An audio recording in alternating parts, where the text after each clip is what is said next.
How to beat no point challenge in Subway Surfer.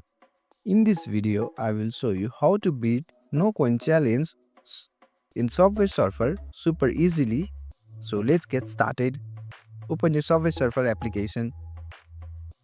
At first, you have to start a new run, focusing on jumping and rolling to dodge coins instead of collecting them. Active a hoverboard as soon as you start. Hoverboard protects you from crashing, so you can focus on avoiding coins. Stay in the lane with the fewest coin. If you see a bunch of coins ahead, quickly swipe up to jump over or roll under them. If you see a shield, grab it. It lets you survive mistakes without ending your run. And that's it. Stay focused, dodge those coins, and you will beat the no coin challenge in no time. Thanks for watching.